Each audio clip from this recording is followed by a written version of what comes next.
បងដែលគាត់រស់នៅនឹងធ្វើការនៅក្នុងប្រទេសថៃក៏សូមឲ្យម៉ែកុនបឺតបង្ហាញពីរបៀបលាយម្សៅចាក់បញ្ឆៅខ្មែរគាត់ឃើញម៉ែកុនបឺតចាក់បញ្ឆៅបានធំល្អតំណងគួរឲ្យចង់ហូបពិតវិធីលាយម្សៅចាក់បញ្ឆៅហ្នឹងគឺអត់មានអីពិបាកទេតែខ្លាចតែបងនៅថៃហ្នឹងក៏ទិញម្សៅយកមកលាយចំម្សៅខ្សាយតុនអញ្ចឹងហើយយកមកលាយចាក់បញ្ឆៅអត់កើតទេទិញចំម្សៅតុនណាដល់ពេលយកមកចាក់បញ្ឆៅគឺវាវែកពេញផ្ទះតែម្ដងចាក់អត់កើតសម្រាប់ម្សៅខ្សាយចាក់បញ្ឆៅគឺយើងយកម្សៅខ្សាយសុទ្ធបានយកមកចាក់បញ្ឆៅទៅបានល្អនេះគឺជាម្សៅខ្សាយក៏ចាប់ដូចម៉ែកុនបឺតអញ្ចឹងចំនួន1គីឡូហើយយើងដាក់លាយជាមួយនឹងម្សៅមីចំនួនកន្លះគីឡូម្សៅមីប្រភេទណាក៏បានដែរបន្ទាប់មកយើងដាក់ល្មៀតចូលបន្តិចមកកុំដាក់ច្រើនពេកអ្នកនរគ្នាដាក់ច្រើនពេកពណ៌ល្មៀតវាដិតខ្លាំងពេកហើយដាក់ម្សៅស៊ុបខ្នុរបន្តិចស្ករសបន្តិចមកហើយយើងគោះពងមាន់ឬពងទាក៏បានចំនួន3ទៅ4គ្រាប់ខ្ញុំដាក់បានតែ3គ្រាប់ទេព្រោះទិញបានតែ3គ្រាប់ហើយយើងកូរវាឲ្យចូលម្សៅបន្តិចមកហើយយើងចាក់ទឹកចូលម្ដងបន្តិចទឹកនេះខ្ញុំប្រើចំនួន1លីត្រកន្លះតែដំបូងខ្ញុំដាក់តាម1លីត្រសិនទេមើលយើងកូរសិនបើសិនជាម្សៅនឹងវារាងខាប់ពេកចាំយើងដាក់ចូលកន្លះលីត្រទៀតគឺល្មមតែម្ដងម្សៅខ្សាយ1គីឡូម្សៅមីកន្លះគីឡូទឹក1លីត្រកន្លះល្មមហើយចុងក្រោយយើងដាំទឹកក្តៅប្រហែលជា2វែងសម្លយើងនឹងអ្នកគ្នាយកមកចាក់ចូលចុងក្រោយគេបង្អស់ដាំឲ្យពុះហើយយើងយកមកចាក់ចូលកូរចូលគ្នាសព្វមករួចរាល់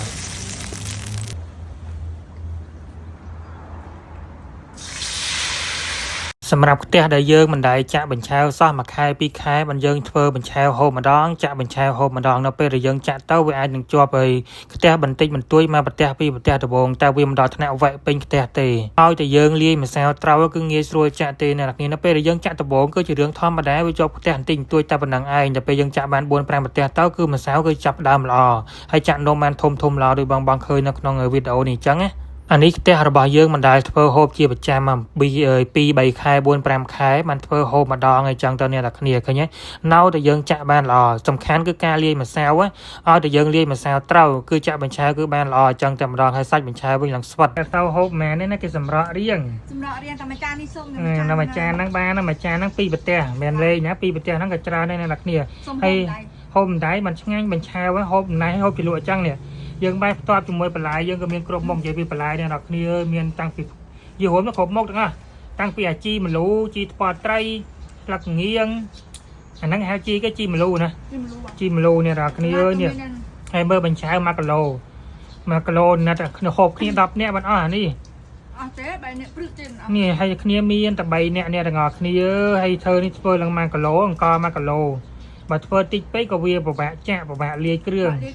លាយត្រូវគ្រឿងចាក់វាបែកវល់ចាក់មិនកើតនេះដល់គ្នានេះឡើយយើងជាលក់យ៉ាងមកនេះចាក់ចូលមាត់គ្រឿបឃើញទេហូបអញ្ចឹងបានឆ្ងាញ់នេះដល់គ្នាបញ្ឆៅបើថាហូបចព្រីអីបែបសុភាពនារីបែបអភិជនអីអត់ឆ្ងាញ់ទេហូបអត់ពេញមាត់ទេយើងហូបបែបអ្នកស្រែអញ្ចឹងបានឆ្ងាញ់នេះដាក់ចឹងមកដាក់ដៃបែបបន្លែចឹងមកឆ្ងាញ់អ្នកគ្នាមើលនេះយើងដាក់បន្លែបន្ទាប់ទៅគ្រប់មុខចឹងមកនេះ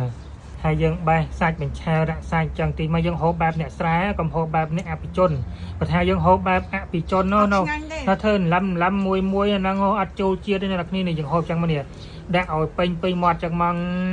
បើមិនឆ្ងាញ់មិនយកលុយមកអ្នកគ្នាយើងហូបបែបអ្នកស្រុកស្រែកុំហូបបញ្ឆៅបែបអភិជនហូបអត់ឆ្ងាញ់ទេហូបបែបស្រុកស្រែយើងហូបបែបអ្នកស្រែយើងអញ្ចឹងណាបាទឆ្ងាញ់ហូបជុំគ្រួសារអញ្ចឹងប្រើដៃអញ្ចឹងអ្នកនរគ្នាជាតិដល់កនិយាយមែននិយាយអញ្ចឹងទីមានបងចូលមកខមមិនអីជេចូលមកខមមិនអីទៀតអ្នកនរគ្នានិយាយត្រង់មានអ្នកគ្នានិយាយត្រង់មែនហូបបែបអ្នកស្រុកស្រែកុំហូបបែបអ្នកអភិជនពិបាកមើលនេះអញ្ចឹងដាក់បន្លែអញ្ចឹងមកនេះមានថាយើងហូបមិនដែរទាំងអស់ទេមូមកហូបបើថាមូហូបផ្សេងយើងហូបនឹងសាព្រាបានយើងហូបសាព្រាអាណាយើងហូបសាព្រាអាណាយើងត្រូវហូបម្ដាយយើងលាងដៃឲ្យស្អាតចឹងមកនេះសម្លក៏ហូបម្ដាយ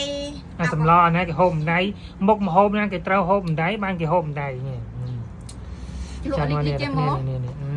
ដៃរបស់យើងគឺជាតិហ្មង